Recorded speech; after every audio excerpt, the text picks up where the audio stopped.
नाज़रीन गिरामी, अस्सलामु अलैकुम वरहमतुल्लाहि वबरकातुह।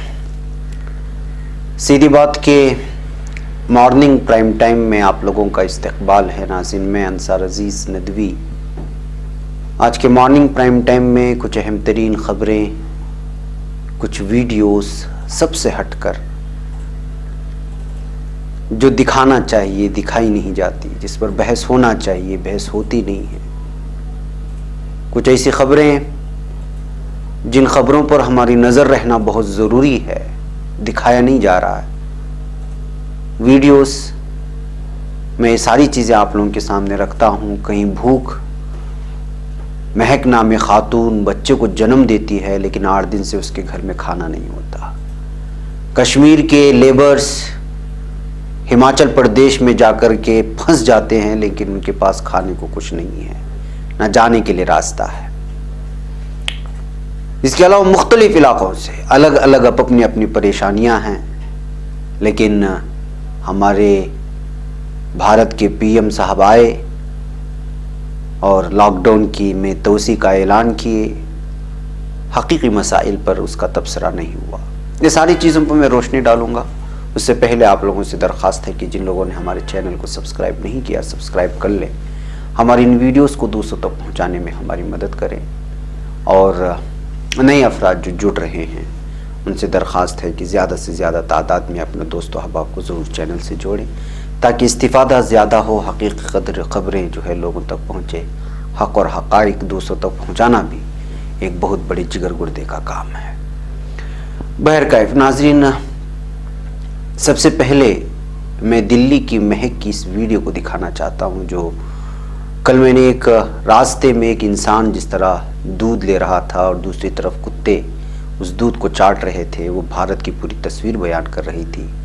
यहाँ पर एक खातून है जो दिल्ली में वो और उसका शोहर काम करते हैं, लॉकडाउन की वजह से फंस गए हैं, मजदूरी नहीं है, लेकिन उसने इस दरमियान बच्चे को भी जन्म दिया एक शेड में, दिल्ली के एक शेड में जहाँ वो रहती हैं।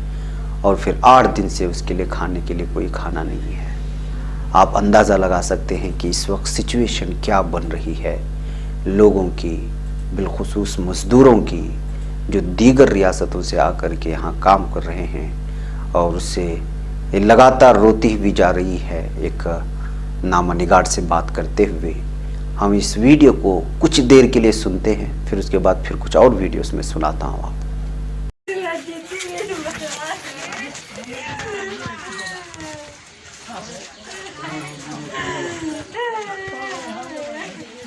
अब मत रो, हो गया कोई नहीं, अब आपको खाना मिल जाएगा।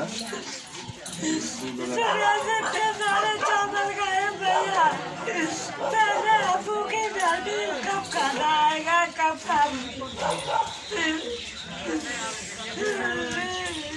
क्या नहीं रोटी है, दूध के लिए दूध खा से लाए।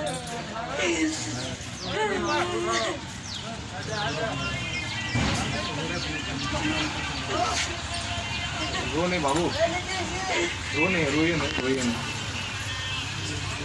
वाकई में सबसे बड़ी बात यह है कि आप क्या कर सकते हैं। सरकारें भी कोशिश कर रही हैं, लोग यहाँ फंसे हुए हैं। समझिए, एक माँ का दर्द, एक बाप का दर्द, इसको अपने 8 दिन की बच्ची जिसको इसी टीन शेड के नीचे पैदा हुई बिना अस्पताल के, और अब इनके पास पैसा भी नहीं है कि खुद भी खा सकें, और बच्चे के लिए तो दूध की दूर की बात है। अब समझिए, इनके आंसू बता रहे हैं, मुझे कहने की ज़रूरत नहीं है, और आंसू बयां कर सकते हैं कि एक माँ का दर्द क्या होता है। और एक बात सोचिए, लाचार यहाँ बैठा है, बाहर नहीं जा सकता, काम नहीं कर सकता है, मजदूरी नहीं कर सकता क्योंकि सब कुछ काम बंद है, पैसे हैं नहीं, दूध खरीद नहीं सकता। जो यहाँ पर खाना बांट देता है उसी के बिना पर इनका काम चल रहा है। आइए नाजरीन, आपने ये आवाज़ तो सुनी, भूख की, मजबूरी की, मजदूरी की, बेयारो मददगार की, गरीब की और लाचार की। एक और तस्वीर सुनिए। यह है कश्मीर के कुछ नौजवान जिनकी तादाद बहुत बड़ी है। वो हिमाचल प्रदेश में फंसे हुए हैं और इनके पास ना आना जाने के लिए कोई है, ना इनके पास मजदूरी है, ना इनके लिए कुछ खाने के लिए है। ये भी कुछ मदद की अपील सीधी बात के ज़रिए से आप लोगों के लिए कर रहे हैं। मैं हिमाचल प्रदेश में अगर कुछ तंजीमें हैं जो वहाँ काम कर रही हैं, उनसे मैं दरख्वास्त करता हूँ कि देखिए, इनको जाने का कोई प्रोग्राम तो हो नहीं सकता, इसलिए कि 3 मई तक तो इस वक्त कोई सोच भी नहीं सकता अपने इलाके से हटने के लिए या कहीं जाने के लिए। तो जाहिर सी बात है कि खाने पीने का इंतज़ाम ही करवा दें। अगर हिमाचल प्रदेश में कुछ ऐसी तंजीमें हैं तो हमें बताएं कि देखें वहाँ क्या उन लोगों के लिए मदद हो सकती है। या आप आवाज़ सुने।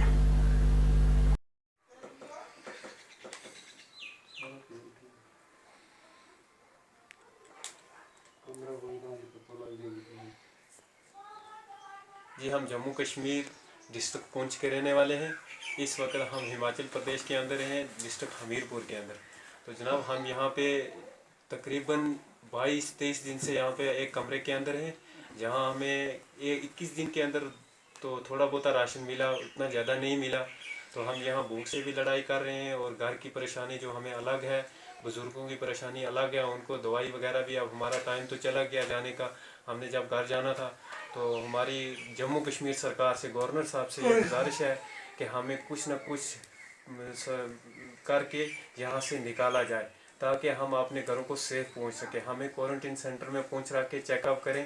अगर हम भी सोच रहे हैं कि हम बिल्कुल बेफिक्र होकर घरों में जाएं, ताकि हमें भी पता चल जाए कि हमें कोई भी ऐसी प्रॉब्लम नहीं है। हमारी गुजारिश है जम्मू कश्मीर गवर्नमेंट से कि हिमाचल प्रदेश की तरफ ही तवज्जो दें। यहाँ जम्मू कश्मीर के बहुत से लोग फंसे हुए हैं, तो पुरजोर गुजारिश है हमारे जो बुज़ुर्ग लोग हैं। नाज़रीन, इन तमाम चीज़ों के बीच जो हर तरफ से अलग अलग कहानियाँ निकल कर के आ रही हैं, बहुत सारे लोग मुझे वीडियोस बना करके भेज रहे हैं। मैं उन तमाम लोगों से माफ़ी चाहता हूँ। मैं हर चीज़, हर वीडियो मैं पेश नहीं कर सकता। मुख्तसर मुद्दत में मुझे बहुत सारी हक़ाइक़ लोगों के सामने रखनी होती हैं। मैं आप लोगों की बात, जो लोग परेशान हैं, लगातार फ़ोन कर रहे हैं, मैं पहुंचाने की तो कोशिश कर ही रहा हूं। मैं एक ऐसे इलाके में बैठा हूं जहां आप तक पहुंच नहीं सकता, और दूसरी बात यह है कि आप तक इमदाद पहुंचाने के लिए मेरे पास कोई ज़राए और वसाइल भी नहीं है। इसलिए माफ़ी के साथ आप लोगों से दरख्वास्त करूँगा कि हम तो आपके लिए दुआएँ कर सकते हैं, और अगर वहाँ कोई मकामी तंजीमें हैं, मिसाल के तौर पर तमिलनाडु से ख़बरें आईं मुझे आज, केरला में कुछ लोग फंसे हुए हैं, बेंगलुरु से भी कुछ बहुत सारे फ़ोन्स आ रहे हैं कि उनके मालिक मकान परेशान कर रहे हैं, या वो जो पेइंग सिस्टम में रहते हैं, पेइंग गेस्ट में रहते हैं, वहाँ के लोग उनको परेशान कर रहे हैं। अलग अलग किस्म की आप अपनी परेशानियाँ, जाहिर सी बात है कि अपनी रियासत को छोड़ कर के दूसरी रियासत में जो लोग रोज़ी रोटी के लिए जाते हैं, उनके लिए ये सिचुएशन बहुत ही इम्तिहान भरा है, और उनके लिए सब्र हद से ज़्यादा जो है बर्दाश्त करना होगा। तो ऐसे हालात में पीएम मोदी साहब आ जाते हैं। सब लोग शायद इस बात का इरादा कर रहे थे, बहुत सारे लोग सोच रहे थे कि कम से कम रेलें ही खोल देंगे तो जो है जो मुहाजिर जहाँ जो है फंसे हुए वो लोग निकल जाएंगे, लेकिन ऐसा कुछ नहीं हुआ। 3 मई तक जो है फैलाने की बात की गई, और लॉकडाउन में जितने भी शराइत हैं उसको पूरा करने की बात की। सारी चीज़ें आप लोगों ने सुनी, अब इसमें मुझे ज़्यादा बहस नहीं करना। अलबत्ता जो मेन हक़ाइक़ मसाइल हैं, ज़मीनी सतह के मसाइल हैं, ये मसला तो बहुत बड़ा है कि जो है कोविड-19 वायरस जो है बहुत ज़्यादा फैल रहा है। ये हकीकत है, हम इस बात से इनकार नहीं कर सकते। लेकिन जिस तादाद में लोग इस वक्त पूरे भारत में अलग अलग इलाकों में फंसे हुए हैं, और अगर ये सिलसिला उन तक खाने पीने का राशन बर वक्त अगर पहुंचाया नहीं गया, तो ये महसूस किया जा रहा है कि कोरोना वायरस से ज़्यादा लोग भूख से मर जाएंगे, या डिप्रेशन में आकर के जो ख़ुदकुशियाँ हो रही हैं, परेशान हो रहे हैं लोग। जैसे मैंने आपको कुछ बच्चियों को समंदर में फेंकने की भी खबर आपको सुनाया था, ख़ुदकुशी करने की, जहनी दबाव की वजह से, घर में परेशान लोगों की वजह से एक दूसरे को झगड़ा करने की, इस तरह की अलग अलग किस्म की सामने आ रही है। इन परेशानियों पर गुफ्तगू करना चाहिए था, और मीडिया को भी चाहिए था कि जब पूरे भारत के पीएम इस तरह की एक ऐलान करके चले जाते हैं, तो इसमें से मुस्बत क्या चीज़ें हैं उस पर भी बहस हो, मनफी क्या चीज़ें हैं उसको भी लेकर के डिबेट हो, मकामी सतह पर, ज़मीनी सतह पर किस तरह की परेशानियाँ एक गरीब बर्दाश्त कर रहा है उस पर बहस हो। लेकिन बहस नहीं हो रही। बहस किस चीज़ पर हो रही है? ये इमेज देख ले, मैं आपको बताता हूँ। ये है इमेज, ये है इस एंकर को तो आप जानती ही हैं, बहुत ज़्यादा नफ़रत फैलाती है। नाम इसका बज़ाहिर देखने में मुसलमानों का है, लेकिन मुसलमानों को लेकर के बहुत ज़्यादा नफ़रत फैलाती है ये खातून। अब इसकी सहाफत की, गिरी हुई सहाफत का इंतहा देख लीजिए। गिरी हुई सहाफत की क्या है, मोदी जी ने कितनी मर्तबा हाथ जोड़ा। अब इनके हाथ जोड़ने से और वो 8 दिन से जो भूखी पड़ी हुई महक, उससे क्या लेना देना है। ये हमारे मुल्क की सहाफत की गिरी हुई निचली सहाफत की वो इंतहा है जिसको देखकर के इंसान शर्मा जाए, जिसके अंदर हिस्स होती है, एहसास होता है।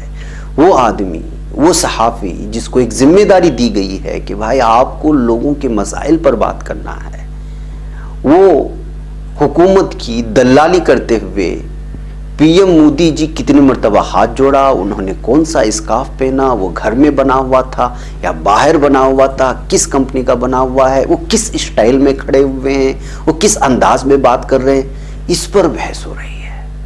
और ज़मीनी सतह पर 8-8 दिन से घरों में खाना और राशन नहीं पहुंच रहा है।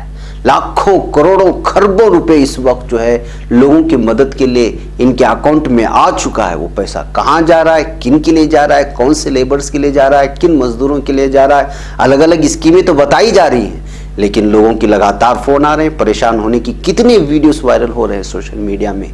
वो फला फंसा हुआ है, फला जगह राशन नहीं पहुंच रहा, राशन पहुंच रहा है लेकिन काउंसलर ले जा करके नहीं दे रहा है, राशन पहुंच रहा है एमएलए अपने घर में दबाए बैठा है, राशन पहुंच रहा है एमपी अपने घर में दबाए बैठा है। न जाने कैसी कैसी खबरें निकल करके आ रही है और भूखे लोग भूख से मर रहे हैं। और हमारा मीडिया हाथ कैसे जोड़ रहा है, सीधे पकड़ा है, दाएं पकड़ा है, आंखें कैसी है, चश्मा किस तरह का पहना है, कपड़े कैसे पहने, स्कार्फ कैसे बंधा है, इस बहस में उलझी हुई है। तो इन तमाम चीज़ों को देख करके महसूस होता है कि अब जो है भारत को इन सहाफ़ियों से अल्लाह ही बचाए। बहरकैफ नाज़रीन, आइए कुछ और ख़बरों की जानिब बढ़ते हैं। इस पर मुझे अहम तरीन तबसरा था। श्रीलंका से खबर आ रही कि मुसलमानों की मैयतों को वहाँ पर जलाए जाने की वजह से मुसलमान बहुत ज़्यादा इश्तियाल हो गए हैं। जी हाँ, श्रीलंका में हुकाम का कहना है कि कोरोना वायरस की वजह से लाहक होने वाली बीमारी के बायस इंतकाल कर जाने वाले मरीजों की मैयतें जलाने का फ़ैसला इस वजह से किया गया ताकि ऐसे मुर्दों की तदफीन के अमल से कोई दूसरा सेहतमंद इंसान मुतासिर ना हो। लेकिन मकामी मुसलमानों की तरफ से इस फैसले की मुखालिफत करते हुए कहा जा रहा है कि किसी भी मुसलमान की मैयत जलाना मुसलमानों की बुनियादी मजहबी अकायद और रिवायात के आइन मुनाफी है। श्रीलंका के वजीर सेहत ने 12 अप्रैल के रोज कहा था, कोई भी ऐसा फर्द जिसकी मौत कोविड-19 की वजह से हुई हो या जिसके बारे में शिबा हो कि इसकी मौत इस मर्ज के बाइस हुई है, उसकी मैयत को जला दिया जाएगा। इसके बरस आलमी इदारा सेहत WHO का कहना यह है कि किसी भी मरीज की लाश को नजर आतिश भी किया जा सकता है और दफनाया भी जा सकता है, और मुर्दे से इस वायरस का दूसरे को फैलना बहुत ही, इसका कोई सबूत नहीं मिला है। ये सारी चीज़ें कहने के बावजूद श्रीलंका के हुकाम अपनी हरदर्मी पर हैं, मुस्लिम मुखालिफ फैसले ले रही है, इस तरह वहाँ के मकामी मुसलमानों का कहना है। और कुछ मैयतों को जो है जलाए जाने की खबरें आने के बाद मकामी मुसलमानों में और भी ज़्यादा इश्तियाल पाया जा रहा है। इस सिलसिले में वहाँ के हुकाम को सोचना चाहिए कि जो है लोगों को अपने मजहब के एतबार से दफनाने की इजाज़त दी जाए, ताकि जो उसके अक़रिबा हैं जिन्होंने सारी ज़िंदगी मुसलमान होकर के जिया, उनको आखिर में इस तरह से जो है गैर मजहबी दूसरे मजहब से ताल्लुक़ रखने वाले रस्म व रिवायत के साथ अंजाम नहीं दिया जा सकता। ये बुनियादी मजहबी अकायद और हर मुल्क के कवानीन के और जमहूरियत के ख़िलाफ़ है। बहरकैफ नाज़रीन, आइए हम आगे बढ़ते हैं। मैं आपको एक वीडियो इस वक्त दिखाना चाहता हूं जो एक गैर की थी, यानी गैर मुस्लिम भाई की थी। उसको कैंसर का मर्ज़ था, लेकिन उसके आसपास कोई नहीं थे, इस वजह से मुसलमानों ने जो है उसके अंतिम संस्कार का बेड़ा उठाया। कहा जा रहा है कि ये बजरंग नगर भट्टा बस्ती शास्त्री नगर जयपुर की ये विजुअल्स हैं, जिसमें जो है यहाँ के मुसलमानों ने गैर मुस्लिम जिसका नाम बताया जा रहा है राजेंद्र, उनको जो है बहुत दिनों से इसमें सलमान भाई और बहुत सारे मुसलमान वहाँ पे जो है मौजूद थे। कैंसर के मर्ज़ में मुब्तला थे, लेकिन उनके अहलियान सब वगैरह दूर भी थे, कोई करीब आने को तैयार नहीं था। तो मुसलमानों ने इसके अंतिम संस्कार की जो है ज़िम्मेदारी उठाई और इस बात को लेकर के बहुत सारी सराहना भी हो रही है। मकामी मीडिया ने भी इस चीज़ को लेकर के बहुत आगे बढ़ कर के सुर्खियों दिया कि जो है किस तरह से जो है पूरे मुसलमान मिल कर के एक गैर मुस्लिम भाई की जो है अंतिम संस्कार में शिरकत करके उसकी लावारिस होने का एहसास नहीं दिलाया और उसको पूरी तरह इज़्ज़त के साथ जो है जलाया गया, उसका अंतिम संस्कार किया गया। ये वीडियो वहाँ से आ रही है। बहरकैफ नाज़रीन, आइए हम लोग और एक खबर की जानिब बढ़ते हैं, और वो खबर इस वक्त एक इमेज इस वक्त आप लोगों के सामने है। ये इमेज अरुण शौरी ने इसको जो है ट्वीट किया है। बहुत सारे सवालात उठ रहे हैं। मध्य प्रदेश के चीफ मिनिस्टर में इस वक्त जो है, यानी एमपी में, मध्य प्रदेश में इस वक्त हेल्थ मिनिस्टर भी नहीं है और कैबिनेट भी नहीं है। पूरे मध्य प्रदेश को चीफ मिनिस्टर संभाल रहे हैं। ऐसे हालात में ये खबर आ रही है कि प्रिंसिपल सेक्रेटरी हेल्थ जो हैं वो इस वक्त कोरोना पॉजिटिव पाए गए हैं। इसके अलावा आईएएस अफसर्स 45 से ज़्यादा आईएएस ऑफिसर को कोरोना वायरस पॉजिटिव हुआ है। एमपी से खबरें आ रही हैं। इसके अलावा दीगर हेल्थ डिपार्टमेंट के 75 अफसरान को भी कोरोना पॉजिटिव आया हुआ है, ये बताया जा रहा है। लेकिन यहाँ पे आखिर में सवाल किया गया है कि इन खबरों को सामने नहीं लाया जा रहा क्योंकि इनका ताल्लुक़ बीजेपी हुकूमत से है। इस तरह कहकर कि ये ट्वीट किया गया है। इस ट्वीट किए गए तफसीलात की मैं तस्दीक तो नहीं कर सकता, अलबत्ता इसको रिट्वीट करते हुए बहुत सारे लोगों ने हुकूमत से सवाल करने की कोशिश की है कि आखिर इन तमाम खबरों को दबाया क्यों जा रहा है और क्या मीडिया इन तमाम चीज़ों को पेश नहीं करेगी अगर हकीकत में है तो, और क्यों नहीं पेश करेगी। अगर पेश नहीं कर रही है तो फिर मीडिया पर सवाल उठाना चाहिए कि एमपी में चूँकि बीजेपी की हुकूमत है, इस वजह से जो है वहाँ के हक़ाइक़ को छुपाने की कोशिश कर रही है। इस तरह इस इमेज को एक दूसरे को ट्वीट करते हुए इस वक्त ये बहस ज़्यादा पैमाने पर सोशल मीडिया में वायरल हो रही है कि क्या वाकई में एमपी में इस कदर जो है प्रिंसिपल सेक्रेटरी से लेकर आईएएस अफसर से लेकर के तिब्बी अमले तक इस तरह से जो है कोरोना पॉजिटिव के मरीज़ पाए जा रहे हैं। अगर जा रहे हैं तो फिर उसको मंजर आम पर क्यों नहीं लाया जा रहा। ये सारे सवालात इस वक्त सोशल मीडिया में उठाए जा रहे हैं। बहरकैफ नाज़रीन, आइए एक और ख़बर की जानिब आपको मैं ले चलता हूँ। कोरोना ने वाकई में बहुत ही ज़्यादा कहर मचाया, बिलखुसूस हिंदुस्तान में मुसलमानों का बहुत ज़्यादा नुकसान कर दिया। कहाँ से आया, किस तरह से आया, ये सारी चीज़ें हम हकीकत जानते हैं। गुज़श्ता कई दिनों से मैं आप लोगों के सामने रख रहा हूँ। एक मरतबा फिर कोरोना का कहर मुस्लिम मुलाजिमों पर निकाला गया है। जी हाँ, पूरा का पूरा गुस्सा। पीलीभीत कोरोना वायरस के फैलाव के बाद मुल्क के मुख्तलिफ हिस्सों में अक्सरियती तबके के शरपसंद अनासर की मुतासिबाना सरगर्मियों का सामना कर रहे मुसलमानों की परेशानियां कम होने के बजाय बढ़ती जा रही हैं। अभी तक ये मसला अवामी सतह पर ही दरपेश था, मगर अब इस मसले की कुछ मिसालें सरकारी शोबे-ए-जात में भी सामने आने लगी हैं। कुदरती मनाजिर और नायाब खूनखार परिंदों चरिंद की आमाजगाह के तौर पर अक़वाम आलम में मशहूर पीलीभीत टाइगर्स रिजर्व में ऐसा ही एक मामला सामने आया है, जब टाइगर रिजर्व में डेली वेज यानी दिहाड़ी पर काम करने वाले कुछ मुस्तकिल मुलाजिमीन को महज मुस्लिम होने की बुनियाद पर ड्यूटी से बरतरफ करते हुए घर बैठने की हिदायत जारी कर दी गई है। कोई भी वजह नहीं है, बिला वजह बिलखुसूस मुसलमानों को टारगेट बना करके उनसे कहा गया है कि आप लोग घर ही में बैठे रहें। मौसूला इत्तलाआत के मुताबिक टाइगर रिजर्व की बराही रेंज में तैनात रेंज अफसर दिनेश कुमार गोयल के जरिए अक़लियती तबके के 3 मुलाजिमीन को ड्यूटी से हटा दिया गया। बाद में जब फ़िरक़ावाराना इम्तियाज़ बढ़ते जाने की खबर आम हुई तो एक मुलाजिम को वापस काम पर बुला लिया गया, लेकिन 2 मुलाजिमीन अब भी अपने घरों पर खाली बैठे हैं। लॉकडाउन की वजह से दोनों मुलाजिमीन के घरों में माशी तंगदस्ती का हाल बना हुआ है। तो नाज़रीन, ये हालात बने हुए हैं कि किस तरह से जो है हर तबके में इस वक्त जो है पूरी तरह से मुसलमानों को निशाना बनाने की कोशिश कर रही है। और 4-5 दिन जो डिबेट चले मीडिया में मुसलमानों के खिलाफ, उसने पूरी तरह अपना रंग दिखाया, जो पहले से ही इंतज़ार में थे कि कोई ना कोई बहाना मिले इन मुसलमानों को तकलीफ पहुँचाने का, और उनको बहाना मिल गया। और जो खबरें इस वक्त निकल कर के आ रही हैं वो हम तमाम लोगों के सामने हैं। नाजरीन, एक तरफ ये हालात, दूसरी जानिब हिंदुस्तान और पाकिस्तान के सरहद पर दोनों फौजी गुस्सा निकाल रहे हैं। और नुकसान किसको हो रहा है? वो जो दोनों बॉर्डर पर बैठे हुए बेकसूर लोग हैं, सरहदी मकीन जिनको कहा जाए तो सही होगा। जी हाँ, दुनिया में जहां कोरोना वायरस के कहर ने लोगों का सुकून अकारत कर दिया है, वही हिंदुस्तान और पाकिस्तान की फौज के दरमियान वबा के बावजूद भी आए रोज़ मुकाबला आराई ने सरहदी बस्तियों के रहने वाले लोगों की जिंदगियों को जहन्नमज़ार बना रखा है। सरहदी लोगों का कहना है कि दोनों ममालिक एक दूसरे पर गुस्सा निकालने के लिए हमें तबाह कर रहे हैं। उन्होंने कहा कि आज जब दुनिया कोरोना वायरस से बचने के लिए घरों में ही बैठने को तरजीह दे रहे हैं, लेकिन हमें दोनों ममालिक की फौज के दरमियान मुकाबला आराई के 22 घरों से भागना पड़ रहा है। उन्होंने मरकजी हुकूमत से आपसी मसाइल बातचीत के जरिए हल करके उन्हें इस मुसीबत से निजात दिलाने की अपील की है। बता दें कि शिमाली कश्मीर के कुपवारा जिले में इतवार के रोज लाइन ऑफ कंट्रोल पर हिंदुस्तान और पाकिस्तान की फौज के दरमियान गोलाबारी के तबादले के नतीजे में एक कमसिन समेत 3 अफराद की मौत जबकि 5 दीगर जख्मी हो गए। लाइन ऑफ कंट्रोल हो या बैनुल अक़वामी सरहद, हिंदुस्तान और पाकिस्तान की अफवाज के दरमियान एक दूसरे के ठिकानों को रोजाना बुनियादों पर निशाना बनाने का सिलसिला तवातुर के साथ जारी है, जिसके बायस आर पार के सरहदी लोगों का जीना दो भर हो गया, चाहे उस पार के हों या इस पार के हों।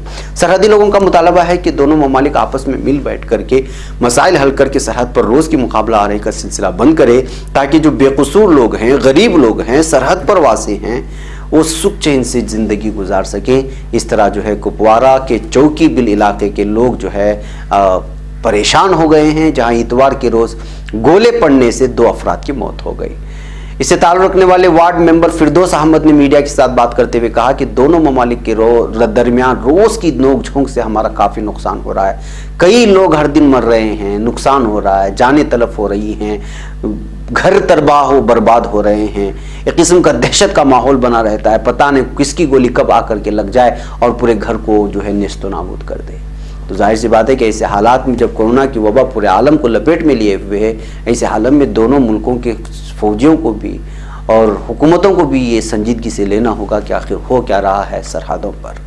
बहरकैफ नाज़रीन, आइए एक और ख़बर की जानिब आपको मैं ले चलता हूँ, और वो ये है कि इस वक्त जो हम लोग ये समझ रहे हैं कि फ़लाँ इलाके में कम है कोरोना वायरस फैलने की तादाद, फ़लाँ जगह कम है, या ऐसी बात नहीं है। एक ताज़ा रिपोर्ट जो आई है वो वाकई आपको जो है तशवीश में मुब्तला कर देगी।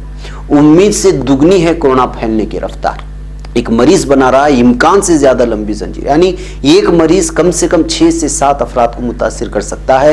ये इस बात का नया इंकिशाफ हुआ है। लॉस अल-अमास नेशनल लेबोरेटरी की एक तहकीक से इस बात का इंकिशाफ किया गया है। कोरोना वायरस की जद में इस वक्त दुनिया के 200 से ज़्यादा ममालिक हैं। इन ममालिक में कोरोना ने कहर की सूरत इख्तियार कर ली। हर कोई खौफ के साए में ज़िंदगी गुजार रहा है। पूरी दुनिया में अब तक इस वायरस से 18 लाख से ज़्यादा लोग मुतासिर हो चुके हैं। 1 लाख से ज़्यादा लोग कोरोना इन्फेक्शन की वजह से जान गंवा चुके हैं। हर कोई इस वबा से बचने का तरीका तलाश करने में मसरूफ़ है। कोरोना वायरस पर पूरी दुनिया में तहकीक और मुताले लगातार हो रहे हैं। हर दिन नए दावे सामने आ रहे हैं, हर दिन नई जानकारी सामने आ रही है। इस दरमियान पता चला है कि कोरोना वायरस के बारे में जितना अंदाज़ा लगाया गया था, ये उससे दुगनी रफ्तार से फैल रहा है। चीन के वुहान शहर पर किए गए रिसर्च में इंकिशाफ हुआ है।